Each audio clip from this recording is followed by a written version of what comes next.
Semangat pagi anak-anakku sekalian, dimanapun kalian berada. Bertemu lagi dengan saya, Pak Iwan, dalam mata pelajaran produk kreatif dan kewirausahaan. Dalam pertemuan kali ini, kita akan membahas laporan keuangan bagian kedua, yang secara khusus kita akan membahas analisis laporan keuangan. Kompetensi dasar yang mau dicapai masih sama dengan materi sebelumnya, yaitu kompetensi dasar 3.20 menentukan standar laporan keuangan dan kompetensi dasar 4.20 membuat laporan keuangan. Lalu apa itu analisis laporan keuangan? Analisis laporan keuangan bisa dikatakan adalah suatu proses penelitian laporan keuangan beserta unsur-unsurnya, yang bertujuan untuk mengevaluasi dan memprediksi kondisi keuangan perusahaan serta mengevaluasi hasil yang telah dicapai perusahaan pada masa lalu dan sekarang. Jadi analisis laporan keuangan adalah sebagai salah satu alat untuk mengevaluasi kinerja perusahaan. Adapun tujuan dari analisis laporan keuangan adalah untuk menggambarkan posisi keuangan perusahaan dalam suatu periode tertentu. Bisa juga untuk mengetahui kekuatan dan kelemahan perusahaan. Dapat juga dilakukan untuk melakukan penilaian kinerja manajemen. Kemudian bisa untuk menyusun langkah-langkah perbaikan yang perlu dilakukan, terutama berkaitan dengan posisi keuangan saat ini, dan sebagai pembanding dengan perusahaan sejenis. Metode dan teknik analisis laporan keuangan itu ada beberapa metode, beberapa teknik ya, antara lain metode analisis pertumbuhan, metode tren dan indeks, kemudian laporan dengan persentase per komponen, dan metode analisis rasio. Pada pertemuan kali ini saya hanya akan membahas metode analisis rasio.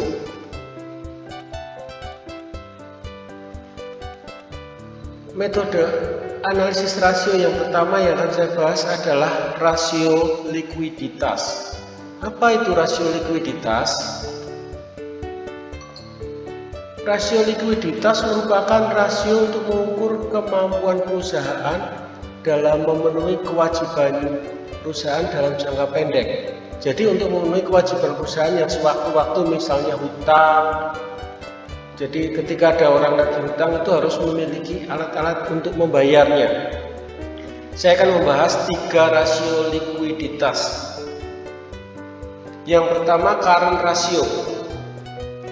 Rasio ini merupakan rasio untuk mengukur kemampuan perusahaan dalam membayar kewajiban finansial jangka pendek dengan menggunakan aktiva lancar. Perbandingan aktiva lancar dengan kewajiban lancar berpedoman pada 2:1. Jadi rumusnya secara umum current ratio adalah aset lancar atau aktiva lancar dibagi kewajiban lancar kali 100%. Contoh, suatu perusahaan memiliki aktiva lancar 3.200.000 dan kewajiban lancar 2.200.000. Artinya kurang lebih perusahaan mempunyai kas, surat berharga atau saldo bank sekitar sejumlah 3.200.000 dan mempunyai kewajiban lancar atau hutang senilai 2.200.000. Maka current rasionya adalah 3.200.000 dibagi 2.200.000 kali 100%, 1,45 atau 145%. Kondisi ini bisa dikatakan perusahaan masih mampu memenuhi kewajibannya, tetapi masih di bawah pedoman 2:1. Artinya kalau 2.200.000 itu ditagih semua, perusahaan masih bisa bayar dan masih punya sisa uang.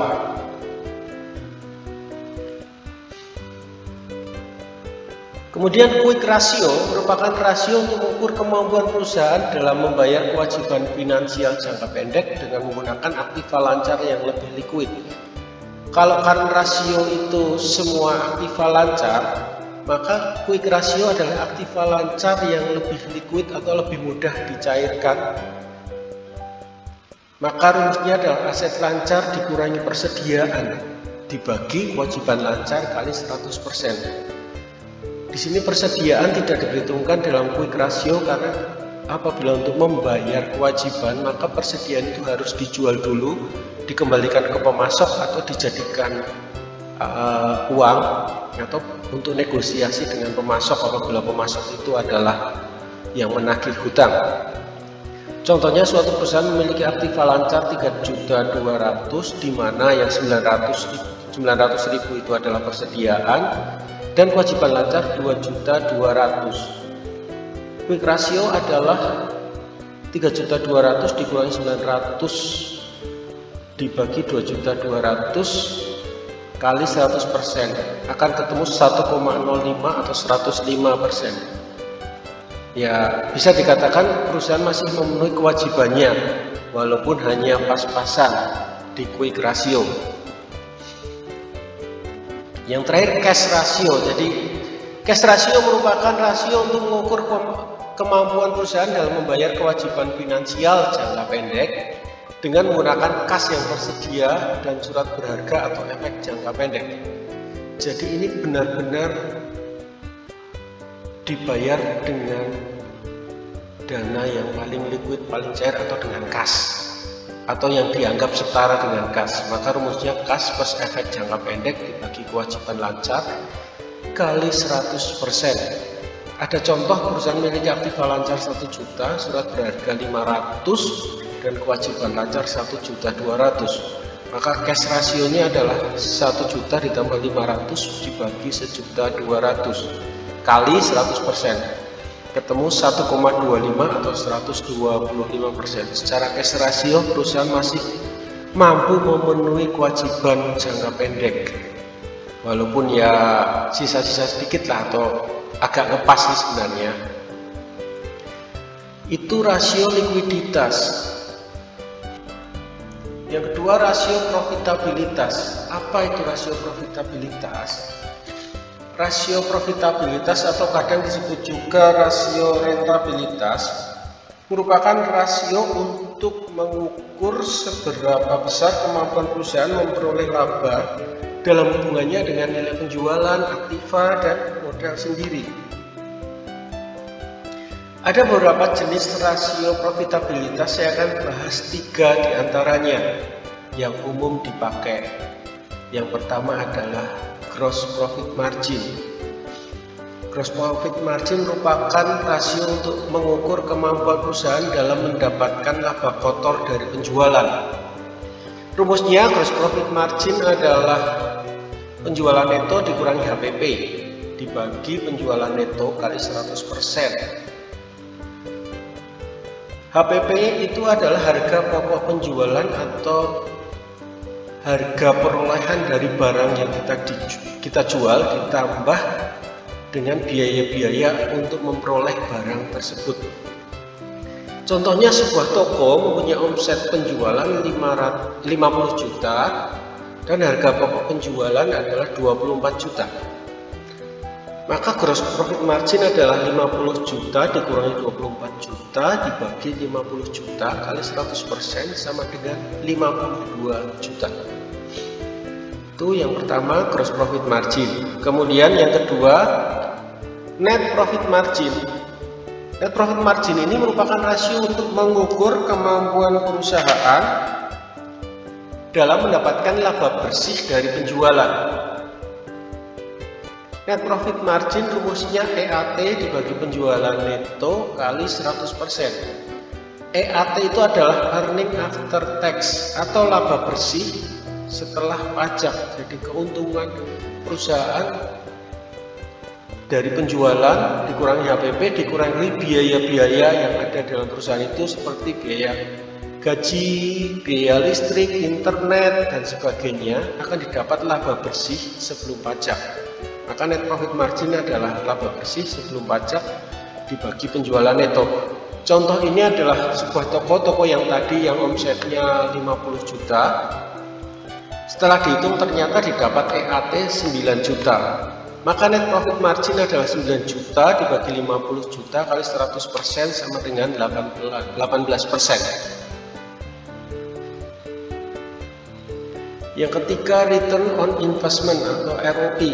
Jadi ini merupakan rasio untuk mengukur kemampuan modal yang diinvestasikan dalam keseluruhan aktiva untuk menghasilkan pendapatan bersih. Rumusnya ROI adalah EAT dibagi jumlah aktiva atau total aktiva kali 100%. Ada sebuah toko ya, toko kelontong itu ketika dibuka itu pemilik berinvestasi sebanyak 100 juta, terdiri dari misalnya untuk kios, untuk peralatan dan untuk barang dagangan. Total investasinya 100 juta toko yang tadi itu, di mana mereka dalam operasi dalam periode tertentu mendapatkan EAT atau laba bersih sebelum pajak 9 juta. Maka ROI adalah 9 juta dibagi 100 juta kali 100%, ROI-nya adalah 9%. Jadi perusahaan dengan modal yang diinvestasikan sebesar 100 juta mampu menghasilkan pendapatan bersih sebesar 9% atau 9 juta besarnya. Kurang lebih seperti itu dipahaminya. Kemudian yang ketiga adalah rasio solvabilitas. Rasio solvabilitas. Apa itu rasio solvabilitas? Rasio solvabilitas atau sering juga disebut leverage ratio merupakan rasio untuk mengukur seberapa besar kemampuan perusahaan memenuhi kewajiban finansial jangka panjang. Rasio ini dapat digunakan untuk melihat seberapa besar risiko keuangan perusahaan. Semakin tinggi rasio solvabilitas, semakin tidak baik kondisi perusahaan. Maksimal nilainya sekitar 200%. Ada dua yang akan saya bahas di sini. Sebenarnya ada beberapa sih, tapi dua yang akan saya bahas. Yang pertama, total debt to asset ratio atau rasio ini merupakan rasio untuk mengukur kemampuan perusahaan dalam menjamin hutang-hutangnya dengan sejumlah aktiva yang dimiliki. Jadi memperbandingkan kewajiban dan aktiva. Rumusnya total kewajiban dibagi total aktiva kali 100. Tadi angka berapa? Semakin tinggi semakin tidak baik kan? Karena kalau kewajibannya semakin besar dalam jangka panjang, kewajibannya lebih besar daripada aktiva. Ketika kita akan membayar kewajiban itu, kemampuan kita sudah tidak akan mencukupi untuk membayar kewajiban, karena aktiva yang kita miliki itu lebih rendah dari kewajibannya. Kurang lebih seperti itu logikanya. Yang kedua, total debt to equity ratio. Rasio ini merupakan rasio untuk mengukur seberapa besar perusahaan dibiayai oleh pihak kreditur dibanding dengan modal sendiri. Jadi ini membandingkan total kewajiban atau total hutang dibagi modal sendiri kali 100%. Artinya semakin besar semakin tidak baik, karena bila kewajibannya lebih besar kemudian modal sendirinya semakin kecil atau hanya kecil, maka ketika kewajiban itu sudah jatuh tempo, kita akan kesulitan membayar. Kita mesti menambah modal sendiri dulu. Maka orang membaca kalau total debt to equity rasionya semakin besar, maka ini modalnya berarti semakin kecil. Kemampuan memenuhi kewajiban akan semakin kecil.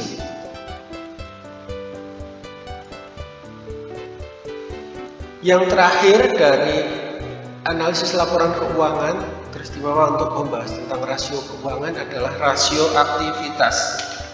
Apa itu rasio aktivitas? Rasio aktivitas merupakan rasio untuk mengukur seberapa efektif perusahaan dalam memanfaatkan sumber daya yang dimilikinya. Jadi semakin tinggi persentase rasio aktivitas, maka semakin efektif perusahaan dalam memanfaatkan sumber daya yang dimiliki. Ada 4 yang akan saya bahas. Yang pertama, total asset turnover. Ini merupakan rasio untuk mengukur tingkat perputaran total aktiva terhadap penjualan. Rumusnya penjualan dibagi total aktiva kali 100. Semakin tinggi nilainya akan semakin bagus, karena artinya dengan jumlah aktiva yang sama, aset yang sama, bisa menghasilkan omset yang lebih besar. Yang kedua, fixed asset turnover. Jadi ini merupakan rasio untuk mengukur perbandingan antara aktiva tetap terhadap penjualan. Rasio ini berguna untuk mengevaluasi seberapa besar tingkat kemampuan perusahaan dalam memanfaatkan aktiva tetap yang dimiliki secara efisien dalam rangka meningkatkan pendapatan. Rumusnya penjualan dibagi aktiva tetap kali 100% tentunya ya. Nah, logikanya seperti apa? Aktiva tetap, contoh aktiva tetap itu mesin, alat, mobil, kendaraan ya. Misalnya untuk perusahaan transportasi,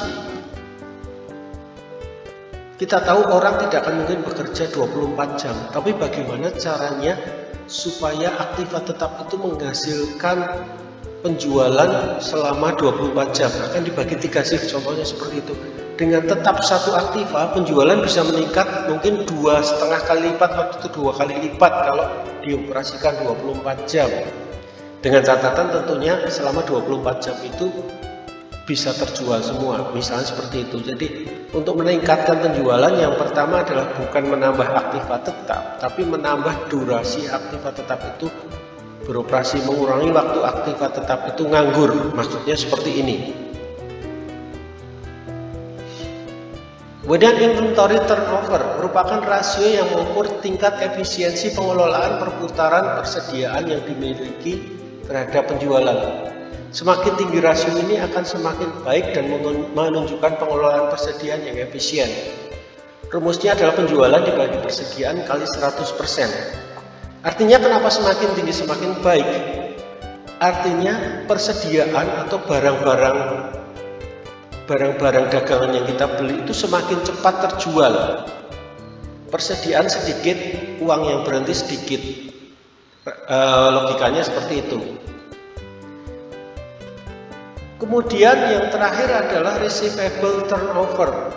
Receivable turnover merupakan rasio untuk mengukur tingkat perputaran piutang dengan membagi nilai penjualan kredit terhadap piutang rata-rata. Semakin tinggi rasio ini semakin baik dan menunjukkan modal kerja yang ditanamkan dalam piutang rendah. Rumusnya penjualan kredit dibagi piutang rata-rata kali 100. Logikanya seperti ini. Semakin tinggi rasio ini semakin baik. Ya karena berarti penjualan kredit dengan pembayaran piutangnya itu akan stabil. Akan banyak uang masuk, sehingga penjualan kreditnya banyak, tetapi uang masuknya juga banyak, sehingga orang akan menilai bahwa semuanya lancar, piutangnya lancar. Jadi kalau dijual kredit nggak apa-apa, bayarannya lancar. Jangan sampai tiba-tiba piutangnya macet, karena banyak hal usaha-usaha kecil macet karena terlalu banyak piutang. Penjualan kreditnya besar, piutangnya lebih besar lagi.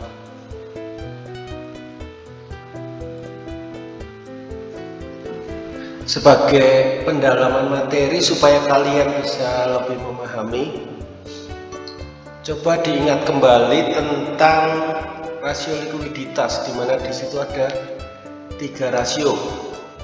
Rasio current rasio, quick rasio, dan cash rasio. Nah, supaya kalian lebih tajam dalam menganalisis, dalam penjelasan saya tadi kan angka yang kita pakai berpedoman pada 200%. Pertanyaan saya adalah, jika rasio itu jauh di atas 200%, taruh kata misal ini ya 500%, menurut kalian bagus atau tidak? Kalau bagus kenapa? Kalau nggak bagus kenapa?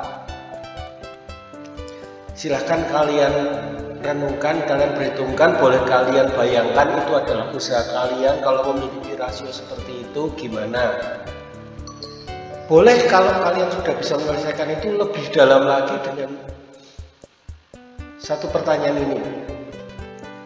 Seandainya yang di atas 500% itu hanya current rasio, tapi quick rasio dan cash rasionya tetap di bawah 200, menurut kalian kenapa? Oke, itu saja anak-anakku. Silahkan refleksi kalian, jawaban kalian boleh ditulis di komentar. Sampai sekian pertemuan kita kali ini.